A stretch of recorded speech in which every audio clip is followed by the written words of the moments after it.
Чингис хаан Монголын эзэнт гүрнийг байгуулж чадсан нууц юунд байв?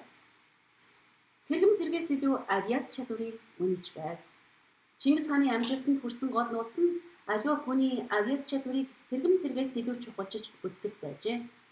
Түүний цэргийн жанжин шодөр нөхд нь язгууртан бус гаралтай байсан хэдий ч тэдний авиац чадвар эр зэргийг нь хөхүүлэн дэмжиж төр улсын чухал ажилд томилдог байв. Зөвхөн Монгол баатруудынхаа эр зэргийг сайшаахаас гадна дайсныхаа эр зэргийг ч ихэд үнэлдэг байв. Иймээс Чингис хааны цэргүүд агуу удирдагчид дайчин эрс олноорон түрэн гарч байжээ. Чингис хааныг алхаар завдаж харван шахтуулсан дайсны цэргийн эр зориг харав хэрдмийг нь бишрэн амийг нь өршин хэлтрүүлснээр тэр цэрэг Чингис хаан бүхий л насаараа үнэнч зүтгэж дайчин цэрэг нь болсон төвхтэй байлээ. Тухайн үеийн нийгэмд амьдарч байсан доод гаралтай хүмүүс насан туршдаа боолчлын амьдралаар замнах ёстой гэсэн анги дахугын үзэл нэлээд нойрхож байсан цагаа. Гэвч Чингис хаан аливаа хүний гарал үүсэл хэрэгэн зэргээр нь биш авиас чадлаар нь үнэлж байснараа дээр дурдсан анги дахугын үзлийг үгүй хийж чадсан юм. Ийм учраас итгэлт дайчин нөхдөн түүний төлөө амиач хүртэл золиосуулж үнэнчээр зүтгэдэг байжээ. Чингис хаан аливаа зүйлийг ганцаараа хийх гэж улаач байсангүй. Тэдгээрийг өөрийн болох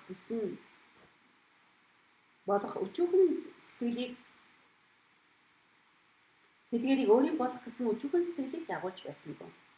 Тэрээр цээл ухаантай, уужим сэтгэлтэй хөөрхөн байсны хувьд дарангуйлагч биш харин жинхэнэ их хуралдай.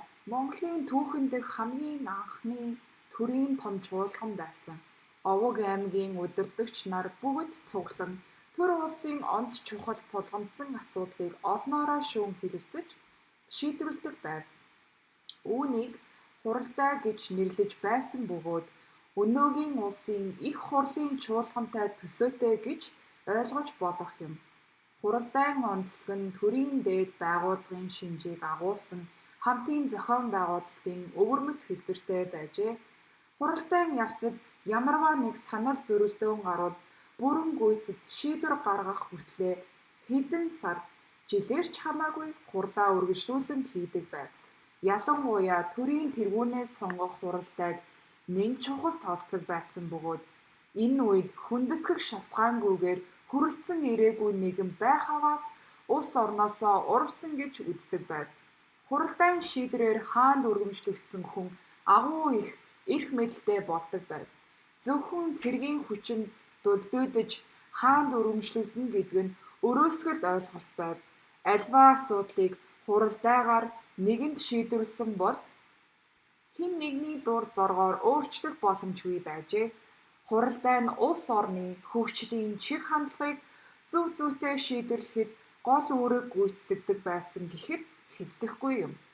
Эрх зүйн гол баримт бичиг болох их засаг хуулийг 1189 оны хуралдайгаар анх удаа олон түмэнд зарлан тунхагласан Чингис хааны үе болгон түүний өөд болсноос хойш 150-аад жилийн турш Монголын хөгжил дэвшилтэд гол түлхэц болжээ.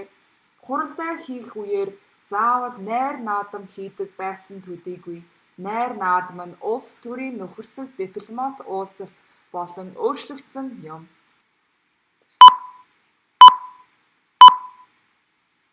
Чингис хааны сургаалаас ухаан муудын өөр их. Эвээ бүү эвдэх тун, эв зангаа бүү тайлах тун, их захаа бүү алдах тун. Хол химээн бүү цөхөр явбаас хүрнэ. Хүнд химээн бүү шантар өргвөөс даана. Мах идэх шүд аманд, хүн идэх шүд сэтгэлд. Бие бөхөөс ганцыг ялна, сэтгэл бүх бөгөөс олныг ялна. Урсан буй мөрний загас ухамсар сэрэмжгүй байхдаа уургаа дэгэнд автна. Ухаан сэргэлэн байваас урсгал усандаа амьдрнаа. Арга билгийг эс мэдвээс алаг ямааны ишгийгч алж идэхүйе бэрх болоо. Арга бэлгийг мэдвээс ууланд бүгэх аргалын зузгыгч алж идэхүйе хэлбэрүүлээ.